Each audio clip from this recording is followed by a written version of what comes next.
মিথুন রাশির ক্ষেত্রে বৃহস্পতি মারকপতি হয়েও বৃহস্পতি সপ্তমপতি এবং দশমপতি, সে কর্মপতিও মিথুন রাশির ক্ষেত্রে। তার মানে সে রাশিতে বসে জানা ভালো ফল তুলছে, সে কর্কট রাশিতে যাবার পর মিথুন রাশির জন্য কিছু আনন্দ তুলবে এবং মিথুন রাশির এই মুহূর্তে যে প্রবলেমগুলো চলছে সেই প্রবলেমগুলোকে থেকে আস্তে আস্তে মিথুন রাশিকে কিন্তু বার করতে আরম্ভ করবে।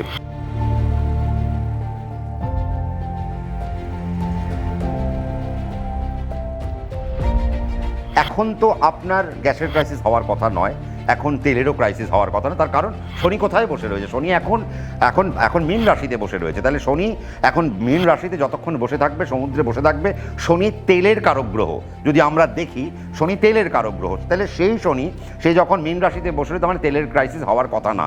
এগুলো যুদ্ধকালীন পরিস্থিতির জন্য হচ্ছে, যা ঘটাচ্ছে বৃহস্পতি। বৃহস্পতিও জলে চলে আসবে যখন, তখনও শনি বসে থাকবে মীন রাশির জলে। তার মানে বৃহস্পতিও জলে, শনিও জলে, এবং শনি সমুদ্রের জলে, বৃহস্পতিও প্রায় সমুদ্রের জলে। কেন? এই কর্কট রাশির জলকে আমরা প্রায় সমুদ্রের জল, মানে এটি হচ্ছে সমুদ্রের তীরবর্তী জল। তার মানে সেখানে যখন সে অবস্থান করবে তার অগ্নিত্ব কমে যাবে, আমাদের আস্তে আস্তে তেলের ক্রাইসিস কমতে আরম্ভ করবে, গ্যাসের ক্রাইসিস আস্তে আস্তে কমতে আরম্ভ করবে।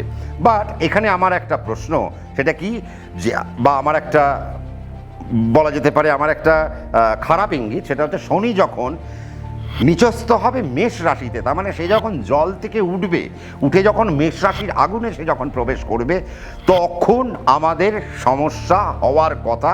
তার আগে তো আমাদের কোনো রকম সমস্যা হওয়ার কথা না। এই যে এনার্জির যে লকডাউন আমরা শুনছি, তার মানে সেটাও আমরা তার প্রভাব আমরা পাবো কখন? যখন শনি নিচস্থ হবে সেই সময় থেকে। এবং আমি আপনাদেরকে এটাও বলেছি যে এটা 2026 সাল, 2028 সাল যদি আমরা দেখি, 2 2 4 4 8 12, তার মানে 12 মানে 2 আর 1 3, তার মানে এটা একটা ভালো বছর। তার মানে 28 সালের পর 2029 সাল, তার মানে 2 আর 2 4, 4 আর 9 13, তার মানে আবার এটা 4 সংখ্যার বছর। আমরা 2020 সাল কেমন কাটিয়েছি একবার আপনারা মনে করুন। ঠিক 2029 সালে শনি যে সময় নিচস্থ থাকবে, সেই সময়ে কিন্তু আমরা আরও কিছু খারাপ ইঙ্গিত আমরা কিন্তু দেখতে পারি, যা আমি 2026-এ আপনাদেরকে বলে গেলাম। এবং 2029-এর জন্য আমাদেরকে প্রস্তুত থাকতে হবে। আজকে যদি আমরা সংযত না হই, আজকে যদি আমরা এক্ষুনি যদি আমরা একটু সামলে না যাই, 2029 আমাদের জন্য বড় অভিশাপ আনতে চলেছে, বা বড় পরিবর্তন আনতে চলেছে আমাদের দেশে।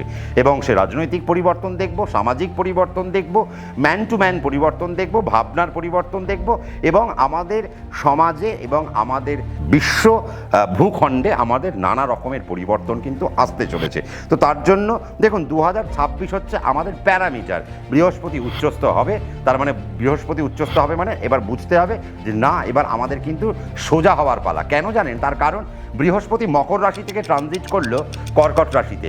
তার মানে মকর রাশি থেকে কর্কট রাশি অবধি তার অনেকটা বছর লেগে গেল। মকর রাশিতে সে নিচস্থ হয়, এবার কর্কট রাশিতে গিয়ে সে উচ্চস্থ হবে। তারপরে কর্কট রাশির পরে সিংহ রাশি, এবার কিন্তু সে আবার নিচুর দিকে যাচ্ছে। তার মানে ভাবুন, বৃহস্পতি কিন্তু তার সর্বোত্তম যে ক্ষমতা, সে ক্ষমতা কিন্তু সে এবার আস্তে আস্তে লোপ করতে আরম্ভ করবে। এটা তো বোঝাতেই পারলাম নিশ্চয়ই। তার মানে বৃহস্পতি এই যে তুঙ্গ হলো, তার মানে বৃহস্পতি এতদিন বলবান ছিল, যা এসে কর্কট রাশিতে 2026 জুন মাসে এসে প্রবল হয়ে যাবে, যার ফল আমরা মেষ থেকে মীন পর্যন্ত প্রত্যেকটি রাশির মানুষরা কিন্তু পাবো।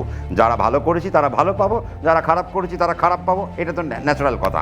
আমি যদি ঘুমিয়ে থাকি, আমার জীবনে কোনোদিন উন্নতি হবে না। আমি যদি কর্ম করি, টাইমকে যদি গুরুত্ব দিই, তাহলে নিশ্চয়ই আমার জীবনে অনেক উন্নতি সাধন হবেই।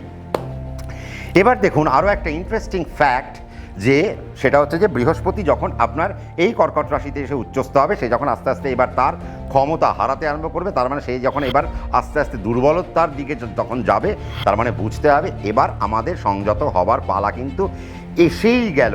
আবার দেখুন, যেটা আমার লোভ হচ্ছিল বলতে, সেটা হচ্ছে যে বৃহস্পতি সে যখন 3-এ আসবে, সে তো বৃষ রাশির একাদশকে পূর্ণ দৃষ্টি দেবে। একাদশে শনি অবস্থান করছে, সেখানে তারও দৃষ্টি পড়বে, এবং সেই একাদশ ভাব হচ্ছে বৃহস্পতির নিজের ঘর। তার মানে বৃহস্পতি 3-এ উচ্চস্থ হবে, উচ্চস্থ হয়ে বৃষরাশির একাদশে পূর্ণ দৃষ্টি দেবে। তার মানে কিছু নৈসর্গিক সফলতা, কিছু আর্থিক উন্নতি আমরা দেখতেই পাবো। এবার আমি দেখুন যদি মিথুন রাশিকে নিয়ে বলি, তাহলে মিথুনের ক্ষেত্রে কি বৃহস্পতি অত্যন্ত শুভ ফলদায়ী একটা প্ল্যানেট? না, তা কিন্তু নয়। এবং দেখুন আপনারা যারা মিথুন রাশির জাতক এবং জাতিকারা যারা রয়েছেন, তারাও কিন্তু বৃহস্পতি আপনার রাশিতে থাকা সত্ত্বেও আপনারা কিন্তু খুব ভালো ফল জেনারেট করতে পারছেন না। যদিও আপনার রাশি সাপেক্ষে বৃহস্পতি কিন্তু সপ্তম, বৃহস্পতি কিন্তু দশম। তার মানে বুঝতে হবে আপনার কেন্দ্রপতি আপনার রাশিতে আছে, তার মানে কেন্দ্রেই আছে, তথাপি সে কিন্তু খুব ভালো ফল জেনারেট করতে পারেনি।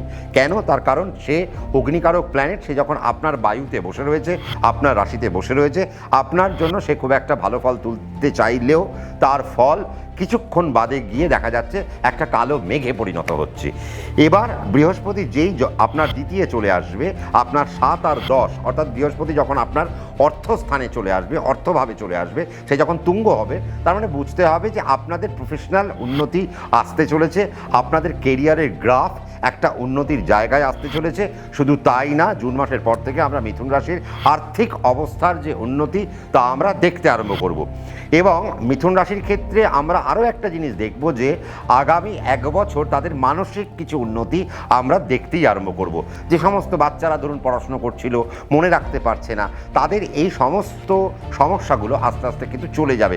এবার তারা মনে রাখবে বেশি এবং তাদের বাক অনেক ভালো হবে। যারা ধরুন কণ্ঠের কোনো কাজের সাথে যুক্ত ছিলেন, যারা অভিনয়ের সাথে যুক্ত, যারা বাচিক শিল্পীর সাথে যুক্ত রয়েছেন, যারা সঙ্গীতের সাথে যুক্ত রয়েছেন, এদের যারা মূকাভিনয়ের সাথে যুক্ত রয়েছেন, এদের কিন্তু প্রচণ্ড ভালো একটা জায়গা আমরা দেখতে পাচ্ছি। যারা থিয়েটারের সাথে যারা যুক্ত রয়েছেন, তাদের জন্য একটা ভালো জায়গা আমরা দেখতে চলেছি। যারা পড়ানোর সাথে যুক্ত রয়েছেন, যারা অধ্যাপনার সাথে যুক্ত রয়েছেন, শিক্ষকতার সাথে যারা যুক্ত রয়েছেন, তাদের জন্য একটা ভালো সময় আমরা দেখতে পাচ্ছি। এবার আপনারা অনেকে বলবেন যে দাদা আমি তো কলেজে চাকরি করি না, আমি একটা কোচিং সেন্টারে পড়াই, আমার নিজস্ব একটা কোচিং আছে, বা আমি অন্যের কোচিংয়ে পড়াই, তাহলে আমার কি ভালো হবে? নিশ্চয়ই আপনিও সেখানে একটা নাম, ডাক, যশ, খ্যাতি, প্রভাব, প্রতিপত্তি কিন্তু আপনারা পাবেন। শুধু তাই না, আরও একটা বিষয়, বৃহস্পতি যে নাকি আপনার 7, যে নাকি আপনার 10, সে যখন আপনার দ্বিতীয় আসছে, তার মানে আপনারা কোনো অ্যাডমিনিস্ট্রেটিভ পড়াশোনার দিকে আপনারা এখন ঝোঁক নিতে পারেন। আপনারা HR ম্যানেজমেন্ট নিয়ে আপনারা এখন পড়াশোনা করতে পারেন। আপনারা এই মুহূর্তে কোনো অ্যাডমিনিস্ট্রেটিভ কোনো পড়াশোনার দিকে আপনারা চলে যেতে পারেন। আপনারা ল নিয়ে পড়াশুনো করতে পারেন।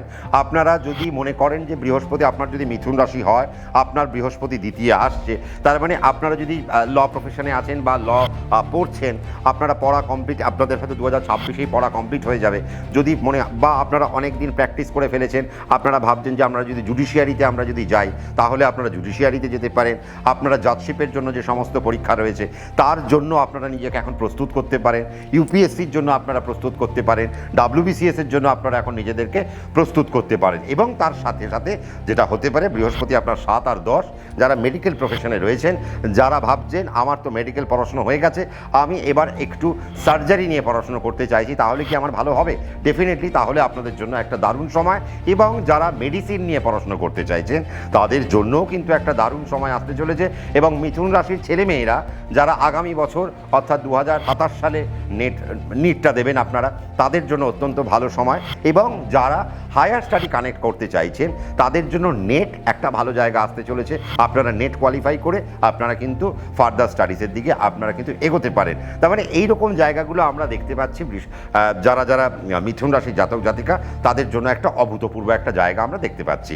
শুধু তাই নয়, যারা ফিনান্সিয়াল সার্ভিসের সাথে যারা যুক্ত থাকবেন, আপনারা যারা মিথুন রাশির জাতক জাতিকা, যেমন ব্যাংকিং সার্ভিস, বা আপনি কোনো ইনকাম ট্যাক্সের সাথে যুক্ত, GSTর সাথে যুক্ত, কাস্টমসে আপনি হয়তো যুক্ত থাকতে পারেন, আপনি কোনো পার্সোনালি আপনি কোনো অডিট নিয়ে কাজ করছেন, আপনি পার্সোনালি কোনো ইনকাম ট্যাক্স ফাইল নিয়ে আপনি হয়তো কাজ করছেন, তাহলে আপনাদের জন্য একটা দারুণ সময় এসছে। এবং যারা যারা সরকারি চাকরির ক্ষেত্রে ব্যাংকিং সার্ভিসকে কানেক্ট করতে চাইছেন, RBIকে কানেক্ট করতে চাইছেন, ট্যাক্সলের পরীক্ষাগুলোকে কানেক্ট করতে চাইছেন, আমার মনে হয় তাদের এখন প্রচণ্ড পরিমাণে পড়াশোনার দিকে মনোনিবেশ করা উচিত। এই আগামী একটা বছরের মধ্যে আপনারা ফিনান্সিয়াল সার্ভিসে নিজেদেরকে একটা বড় জায়গায় দেখতে পারেন। শুধু তাই না, যারা ইকোনমিক্স নিয়ে পড়াশোনা করছেন তাদের জন্য একটা দারুণ সময় আসছে, যারা স্ট্যাটিস্টিক্স নিয়ে যারা পড়াশোনা করছেন, যারা স্ট্যাট নিয়ে কাজ করছেন তাদের জন্য একটা দারুণ সময় আসছে, যারা ইকোস্ট্যাট নিয়ে যারা কাজকর্ম করছেন তাদের জন্য একটা খুব ভালো সময় আসছে মিথুন রাশির জাতক জাতিকাদের ক্ষেত্রে। আবার আপনি যদি মিথুন রাশি হয়ে থাকেন, আপনি যদি কোনো অ্যানালিটিক্যাল পার্টে যদি গিয়ে কাজ করেন তাহলেও আপনার জন্য একটা দারুণ একটা জায়গা আসতে চলেছে। যারা ধরুন কেমিস্ট্রি নিয়ে অর্থাৎ রসায়নবিদ্যা নিয়ে পড়াশুনো করেন, আপনি মিথুন রাশির জাতক এবং জাতিকা, আপনার জন্য 2026 সাল একটা অনবদ্য প্ল্যাটফর্ম। এবং রসায়নবিদ্যায় আপনারা কিন্তু অপূর্ব কিছু আপনারা ফলাফল আপনারা এই আগামী 1 বছরের মধ্যে করতে পারেন।